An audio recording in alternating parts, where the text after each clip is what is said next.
اسلامی امارت سخندوی د شریعت د الله د دین لخر د امت قوت او عزت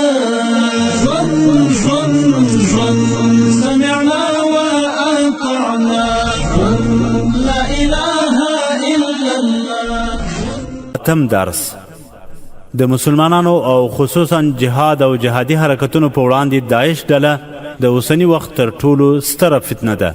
دا ډله د دې پر ځای چې په نړۍ کې د اسلامي نظام د قایمولو لپاره هلې ځلې وکړي، له مسلمانانو او کافرانو تجاوز دفع کړي، پر مسلمانانو رحم او شفقت وکړي، برعکس د مسلمانانو او هغو جهادي حرکتونو په وړاندې خپل توان استعمالوي چې اوږده جهادي سابقه لري. د اسلامي نظام د اقامې لپاره په زرګونو شهیدان ورکړي او په دې لاره کې هره ورځ قربانۍ ورکوي. د دې ترڅنګ د داعش فتنهګره ډله د خپل ځان د صفایۍ لپاره پر جهادي حرکتونو تورونه لګوي او د دوی د جهاد په اړه شبهات خپروي. دا چې داعش ولې یوه منحرفه ډله ده، د جهاد په اړه کومې شبهې خپروي او د دې شبهاتو ځوابونه څه دي، دې پوښتنو ته ځوابونه او اړوند مسایل د داعش شبهې او ځوابونه تر سرلیک لاندې د قدرمن استاد قاری سید خوستی صاحب د فکري درسونو د لړۍ په 8 او 8 درس کې موندلی شئ.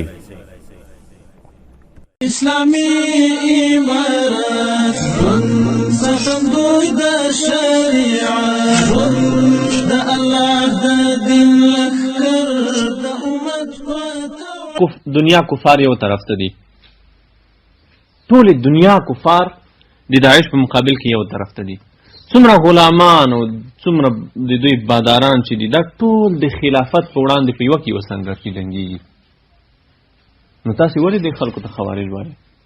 داسې یو چا ته داسې خوارج وایي چې هغې په مقابل کې د ټولې دنیا کافر په یوه سنګر کې جګړه کوي. دې سوال جواب څه دی؟ دې سوال جواب ډېر ساده ده، ساده جواب ده. جواب دا ده چې ګوره د خوارجو ټول تاریخ تاسې مطالعه کوئ. د حضرت علی رضی الله عنه په دور کې هم چې دوی خروج کړی و، په هغه وخت کې، په هغه زمانه کې هغه خوارج هم د کفارو سره جنګېدل. هغه خوارج هم د کفارو دشمنانو، هم د مسلمانانو دشمنانو. د علی رضی الله عنه په دور کې هغه خوارج چې هغې په باره کې صریح احادیث راغلي د صحابه و دور و، هغه هم د کفارو په مقابل کې جنګېدل، د کفارو سره جنګونه کول، او هم به د مسلمانانو په مقابل کې جنګېدل، د مسلمانانو سره جنګونه کول. نو دغه سوال خپل ځای صحیح نه ده. څلورمه شبهه دا ده چې دوی چې داعش امریکایان مات کړل په عراق کې، امریکایان یې مات کړل او ټول عراق نه د عراق فوز یې مات کړل. د عراق چې کوم فوز ولې قخار یې ونیو، مسل یې ونیو، امریکایان یې وشړل. او دا د دوی د 6 کالو مبارزه وه. په 6 کالو کې هغه د خلافت هم قایم کړو. او موږ تاسې هغه د اول 18 کاله کېږي د دوی په مقابل کې جنګېږي، خو یو ښار مو اوسه پورې نه ده نیولی. او که ویې نیسو هم د داسې موږي. دا هم سوال نه کړه. د دې ځواب دا دی چې اول خو د جنگ په ډګر کې فتح او بری لاسته کول، دا د تګلارې د صحت دلیل نشي جوړېدی. تاسې که د جنګونو تاریخونه وګورئ، د جنګونو تاریخونه، هلته په جنګونو کې یوې ډلې بری لاسته کړی ده، خو هغه ډله په باطله ده، هغه قوت په باطل ده. عثماني خلافت په مقابل کې صلیبیانو او رومیانو بری ترلاسه کړه، صلیبي خلافت یې داړې وړې کړو، د منځه یې وړو. اوس دا خو دلیل د دې نه و چې صلیبیان په حق و او د خلافت اسلامي خلافت په ناحقه و. دا خو دلیل نشي جوړېدی. او بله اساسي خبره دا ده چې کله چې امریکایان په عراق کې د القاعدې له لاسه مات شول او دوی پوه شول چې دا د خلکو موږ ته سخت ګزار راکړو او موږ دلته نور د دې په مقابل کې جګړه نشو کولی، دوی په بله یوه داسې حربه او په داسې دسیسه کار شروع کړو چې د غیر مستقیمې لارې د دې خلکو نه انتقام واخلي. کله چې ابو مصعب الزرقاوي تقبله الله هغه شهید شو، د هغې د شهادت نه وروسته په عراق کې د داعش مشر د اسامه بن لادن د خوښې پرته وټاکل شو. دغه ټکی امریکایانو په دې خبر شول، امریکایي استخبارات په دې خبر شول چې په عراق کې کوم د دوی مشر وټاکل شو د القاعدې د څانګې، هغه د اسامه د خوښې نه بغیر ټاکل شوی ده.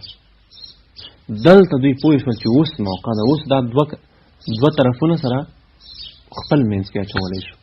دلته چې کوم عراقي جنرالان وو د عراق په فوج کې مخکیني صدام فوج کې چې کوم جنرالان وو هغه یې راخوشي کړل، هغه چې راخوشي کړل هغه ملګري شول د داعش سره.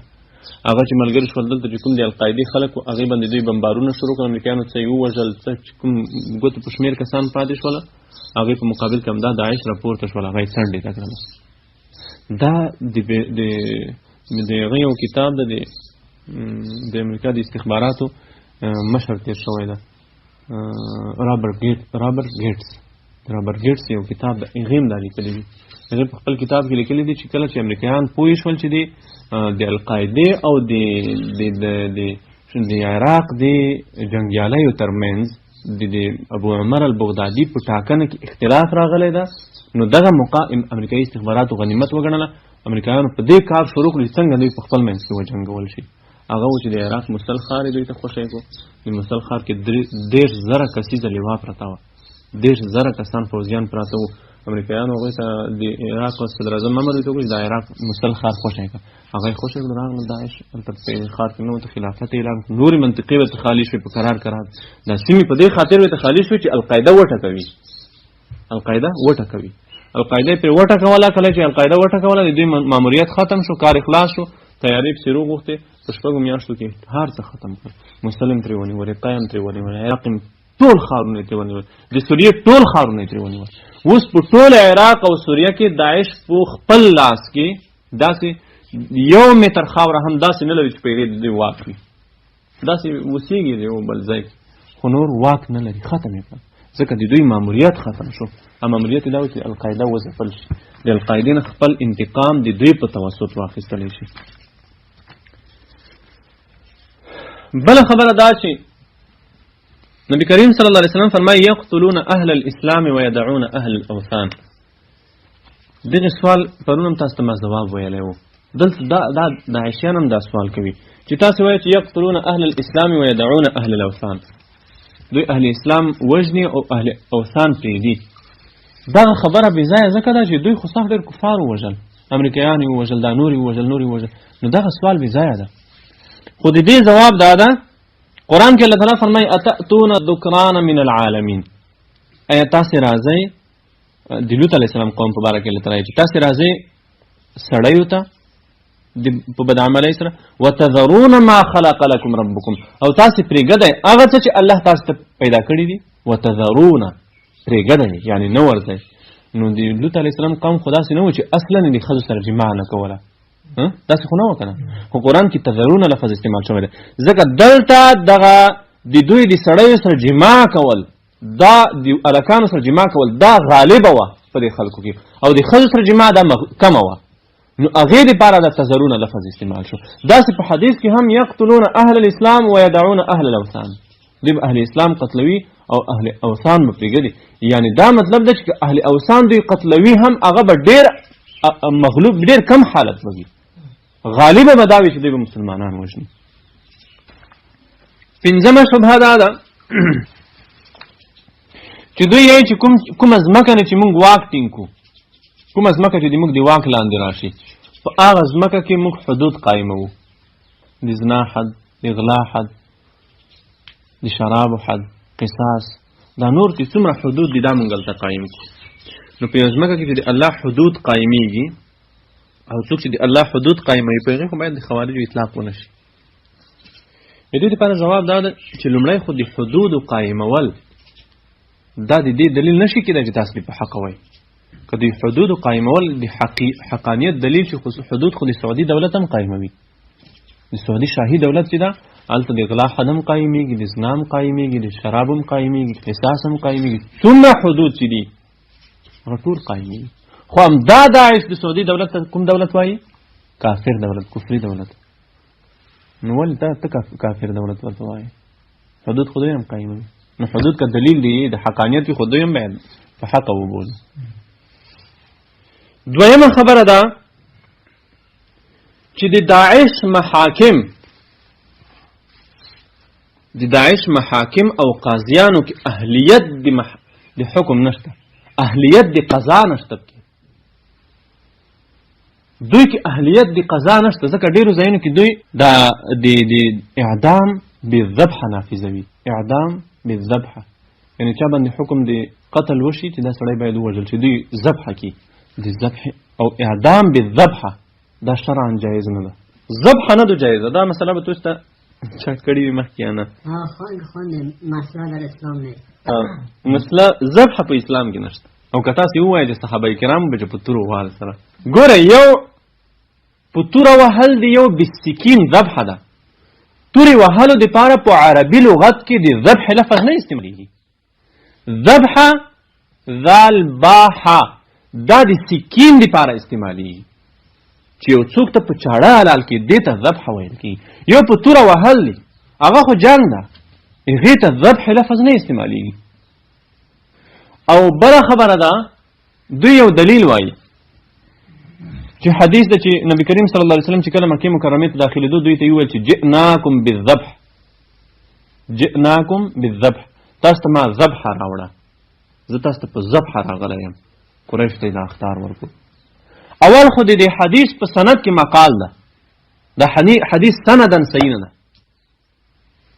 دویمه خبره ده چې سوال دا دی چې آیا نبی کریم صلی الله علیه وسلم په دوی کې ذبح نافذه کړه؟ د فتح مکه فتح خو هیڅ انسان نه ده ذبح شوی، او په توره سرونه وهل شوي دي. په توره سر وهل چې دي دې ته ذبح نه ویل کېږي، دا ذبح نه ده. دا د هغه وخت د قتل طریقه وه، د وژلو امدا طریقه وه. په هغه وخت کې خو توپک نه و، نه راکټ و، نه بل شی و، نه ماین و، خو په هغه وخت کې د جنګونو طریقه هم دا وه، د تورې طریقه وه. نو په دې باندې استدلال نه صحیح کېږي چې جئناکم بالذبح. اول حدیث نه ده صحیح، حدیث په سند کې مقال ده. بیا که حدیث صحیح هم شي، بیا نبی کریم صلی الله علیه وسلم په فتح مکه کې هیڅوک نه دي ذبح کړي. او دویمه خبره ده دلته مې یو عبارت هم نقل کړی دی: القتل ذبحا طريقة لم تعهد من المسلمين منذ عهد النبي صلى الله عليه وسلم وصحابته من بعده من أهل العلم والقضاء، فنسبة هذا الأمر إلى السنة منكر من القول وادعاء بلا علم، وإنما عرفت هذه الطريقة في القتل عن الخوارج الأولين. دا د قتل دغه طریقه د نبی کریم صلی الله علیه وسلم په زمانه کې نه و، د صحابه په زمانه کې نه و.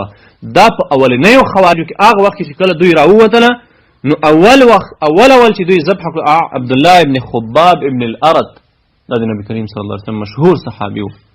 دا کله چې دوی خوارجو پیدا کړو د دوی چې ته کافر شوی، دوی ته چې الله اکبر الیاذ بالله، زه څنګه کافر شوم؟ زه د الله د رسول ملګری یم، صحابي یم، د ده سره د ده میرمن هم و، ښځه هم ورسره وه. دوی راغلله اول دی ذبح کړو په چاړه. هلته سیرت کې الفاظ دي چې انهم ذبحوا عبد الله بن حباب کما تذبح الشاة، داسې ذبح کړو لکه پسه چې سملوي ذبح کوي. ثم قربوا ام ولده فبقروها عما في بطنها، بیا یې وروسته د ده هغه ښځه هم ذبح کړه او د هغې خېټه یې څیرې کړه، هغه حامله وه، د هغې بچی په خېټه کې هغه هم ذبح کړه. نو دا خارجي طریقه ده، دا اسلامي د سنت طریقه نه ده، اعدام بالذبح. او بل خبره ده حافظ ابن كثير رحمة الله عليه لیکلی فهم اول من سن الذبح في القتل، فهم اول من سن الذبح في القتل. حافظ ابن كثير لیکلی د خوارج اول هغه څوک و چې دوی د ذبح طریقه تېره کړه په قتل کې، په قتل کې ذبح طریقه تېره کړه. اول وخت کې تاسو ته یاد وي، اول وخت کې مجاهدینو هم جاسوسانه لالول، ذبح کول به اربکیانو. بیا وروسته تاسو ته یاد دی 2000 شپږم کال و، فکر کوم اووم کال و امیر المؤمنین فرمان راغی چې د دې نه وروسته به او یو به څوک ذبح کېږي نه او بل به د هغې ویډیو نه کېږي. دا دوه شیان منع وګرځېدل. ابراهیم علیه السلام هغه خو د جهاد باب نه ده، هغه خو ګورئ هغه خو قرباني وه، هغه خو الله تعالی امر هم داسې کړی و چې خپل بچی د ذبح کا، مشخص معین امر و. نو اوس خو معین امر د ذبح نشته که نه، نه د الله د رسول د سیرت نه ثابته ده، نه د صحابهو د سیرت نه ثابته ده. ښه او بل خبره دا د حدود بحث. حدود چې دا اوږد بحث ده، حدود قائمول. خو په حدودو کې دقت پکار ده. غلا حد ده، د زنا ده، د شرب الخمر ده، او د قصاص ده، او دغه حدود دي. قاطع الطريق ده، او دا حدود دي. رجم ده. اوله خبره خدا ده چې د غلنه چې کله ته لاس پرې کوي، لاس به په ساتول یا په تبرګي نه پرې کوي، وهي بینا داسې نه چې دا لاس کې دغه اډو کې ته ضرر ورسیږي. دوی به لاس په ساتول پرې کولو، لاس به داسې پرې کوي چې په دې بند پرې شي. دلته ګورئ دا بند ده چې په بند پرې شي. لکه تاسو کې لیدلي دا قصابان نه دي چې هغه د حیواناتو کوم بندونه چې دوی پرې کوي، دوی ډېر په چل پرې کوي، هغه بل طرف ته ضرر نه. نو که ته دا په ساتول وهې، لکه دوی چې په ساتول به وهلو، په ساتول یا په تبر وهې، خو دلته خو دې اډو کې ته ضرر رسوي، او دې اډو کې ته که تا ضرر ورسول، همدا سړی به پورته کېږي، په تا به دعوه کوي په محکمه کې، ځکه ته د ده اندام تلف کړی ده، ته بیا دته دیت ورکوي. د دې هر اندام خپل دیت معلوم ده. د دې لاس دیت ده، د دې خپې دیت، د سترګې دیت، د پوزې، غاښونو، غوږونو، د هر شي خپل خپل دیت معلوم ده. نو ته که چېرته یو څوک د ده نه لاس په ساتول وهې، په تبرې وهې، خو د ده دې اډو کې ته ضرر رسوي، بلکې لاس به په چاړه داسې پرې کوي چې د بند پرې شي، په بند پرې شي، دا بند دې طرف ته اډو کې ته ضرر ونه رسېږي. آفرین، ډاکټرانو به مسلکي کسانو باس پرې کولو، داسې نه چې تاسو سره تبر در سره لاس یې درته کېښودو. دغه څه وخت مخکې یوه ویډیو راووته په دې مطبوعاتو کې، نو دغه خلک خو چې دا د امریکایانو غلامان دا خو د دې شیانو نه ډېره بده استفاده کوي که نه. دوی وایي چې دا وحشت وګوره، دا ظلم ده، الیاذ بالله. دا خو ظلم نه ده، دا خو عدل ده د ټولنې په اړه. خو دې دپاره خپل شروط دي چې شروط باید مراعات شي. حدود الله تعالی ټاکلي دي د مسلمانې ټولنې دپاره، دا د دې ټولنې د اصلاح په خاطر ټاکل شوي دي. د دې په خاطر چې موږ یوه کس نه لاس پرې کوو، په دې خاطر چې دا د زرګونو کسانو مال او ناموس خوندي شي، د لکونو خلکو مال او ناموس خوندي شي. موږ یو کس وژنو، یو کس قصاصوو، په دې خاطر چې د لکونو انسانانو حیات وژغورل شي، ژوند یې وژغورل شي. موږ یو ځاني سنګساروو، په دې خاطر چې د لکونو انسانانو نسب او عزت وژغورل شي. دا ظلم نه ده، دا عدل ده، انصاف ده. کومه ټولنه کې چې مجازات او مکافات نه وي، هغه ټولنه د بېلارۍ خواته چې بېلاري کېږي، هغه ټولنه کې ګډوډي رامنځته کېږي، هغه ټولنه کې ژوند د ځنګلي ژوند وي، د ځناورو ژوند وي.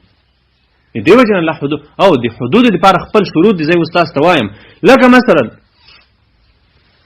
د غلا حد کې یو اساسي شرط دا ده چې ته به دغه لاس په خپل بند پرې کوې چې نور دغه لاس نور اندام تلف نشي، او که تلف شو په تا دیت لازم ده. دا سړی په تا په محکمه کې عریضه کوي، قضا کې په تا باندې دعوه کوي. یوه خبره. دویمه خبره دا ده چې په ایام المجاعت کې، په ورځو د لوږه کې، کله چې په یو قوم لوږه راشي، په هغه وخت کې هم د غلا حد نه قایمیږي. کله چې په خلکو لوږه راغله، خلک ډېر وږي شول، په دې وخت کې د غلا حد نه قایمیږي. که چا غلا وکوله، یو سړی د وږی ده، مجبور ده، هغې غلا وکوله، نو د غلا په داسې حالت کې هم حد د غلا نه قایمیږي. د ویډیو خبر رانه پاتې شو. ګورئ د ویډیو دلته د یوه ویډیو نشر شوه. هغه ویډیو چې ده، هغه دوی هغه چېرته تیرا ده، د پاکستان تیرا په خوا کې دوی د تیرا مجاهدین دي، دغه اورکزي دي که څوک دي، خو دغه پاکستاني مجاهدین دي. دوی یو کس رانیولی ده، لاس دلته په هغه ته کېږدي، بل په هغه ووهي، په ساتونې ووهي. او بل په ایام المجاعت کې تاسو ته ما وویل، په ایام المجاعت کې د امت د علماو فتوا په دې ده چې په ایامو د مجاعت کې د غلا حد نه قایمیږي. یو سړی ده، هغې د لوږې د وجې نه هغه کړې ده، د غلا کړې ده.